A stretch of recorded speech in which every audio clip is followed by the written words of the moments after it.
In February 2004, a 21-year-old nursing student named Maura Murray vanished after a car crash on a quiet New Hampshire road. She left behind a wrecked car, a bag of belongings, and a lifetime of unanswered questions.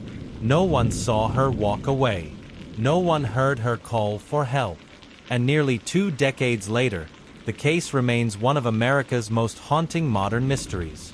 This is the story of how a promising young woman disappeared into thin air, and how her name became legend among online sleuths, investigators, and those obsessed with the truth that refuses to surface.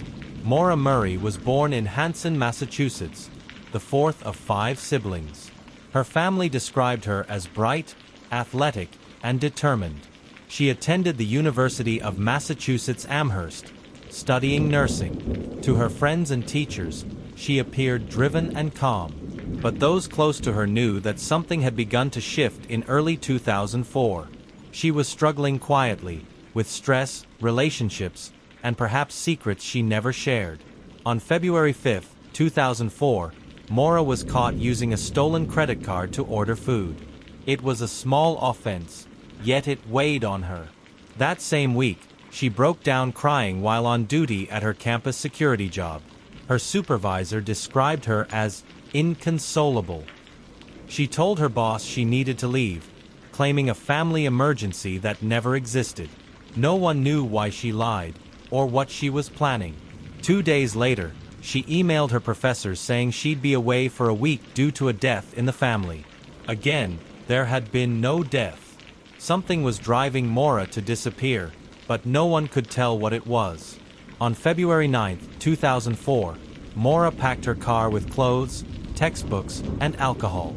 She withdrew $280 from an ATM and bought snacks, wine, and boxed liquor.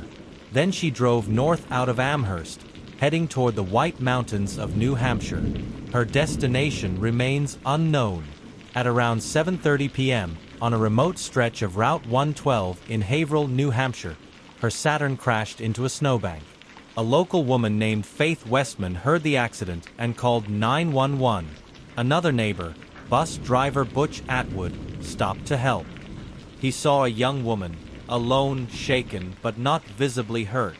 She refused his offer to call police, saying she had already called AAA. But she hadn't. Minutes later, when police arrived, Maura was gone. The crash site was eerie. The engine still warm. The windshield cracked. A box of wine open on the seat. Footprints led a short distance into the snow, then vanished. There was no sign of a struggle, no other tire tracks, no blood. Police searched the woods, the nearby river, and every cabin within miles. Nothing. Dogs lost her scent within a few hundred feet, near the road, suggesting she may have been picked up by someone. But who? The disappearance sparked a storm of speculation. Some believed Maura planned to vanish intentionally, to start a new life far from home. Her sudden lies about family deaths, the money withdrawal, and alcohol purchases fueled that theory. Others suspected suicide, though there was no note and no evidence she was suicidal. And then came the darker theory that she was abducted. The road where Maura vanished was remote and poorly lit, surrounded by dense forest. Locals reported strange men living nearby, some with criminal records. One resident even claimed his dogs barked wildly that night, as if someone had been outside. From the start, the investigation was mishandled. Authorities didn't treat it as a criminal case for the first 24 hours. They assumed Maura had simply run away. Crucial evidence was overlooked. Items inside her car were moved, and her cell phone and credit cards were never used again. Her family arrived days later, devastated by the lack of progress. Her father, Fred Murray, publicly criticized police for dragging their feet. He led searches through the woods himself, calling for volunteers and offering rewards. But weeks turned into months, and months into years, with no answers. In the early 2010s, Maura's case found new life online. True crime forums, Reddit threads, and podcasts dissected every piece of evidence. People became obsessed with her story, the mysterious emails, the car crash, the missing footprints. Some argued that Maura met with foul play. Others believed she faked her disappearance and built a new identity. Her case became one of the first viral missing person mysteries of the internet era. Everyone had a theory. Few had facts. In 2006, police searched a nearby A-frame house after cadaver dogs alerted to a spot in the basement. The home once belonged to a man rumored to have bragged about killing a girl in 2004. Nothing was found, but the lead still haunts investigators. Years later, bones discovered in the woods nearby raised new hope, but DNA testing ruled out Maura. Another theory suggested a link to serial killer Israel Keys, who was active in the Northeast at the time. But again, no evidence tied him to the case. Each clue led nowhere, deepening the mystery. Fred Murray never gave up. He appeared on television, spoke to journalists, and kept searching long after the media moved on. He believed someone local abducted his daughter, and that authorities covered up mistakes made in the first hours of the case. Her sister Julie has carried the torch since, keeping Maura's memory alive through interviews and the Missing Maura Murray podcast, which reignited public interest worldwide. For them, time never stopped. Every winter, they returned to the spot where she vanished, leaving flowers by the roadside.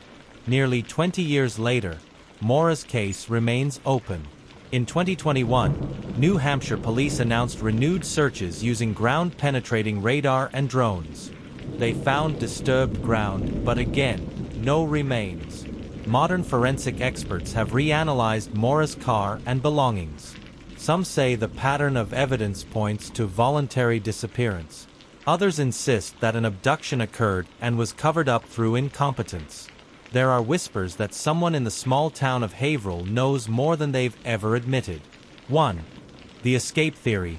Maura fled to start over, maybe in Canada, using cash and a new identity. But no trace of her has ever surfaced. 2. The accident theory. She wandered into the cold woods after the crash, disoriented and freezing. Yet exhaustive searches found nothing. 3. The abduction theory. Someone picked her up, perhaps posing as a good Samaritan. She was never seen again. Each theory holds just enough truth to feel possible, and just enough holes to keep the case alive. Maura Murray's disappearance has become more than a case. It's a reflection of modern obsession. Entire online communities exist solely to debate her final hours. Documentaries, blogs, and podcasts have dissected her story for years. But somewhere within all that noise may lie the truth, buried under decades of speculation, misunderstanding, and human error.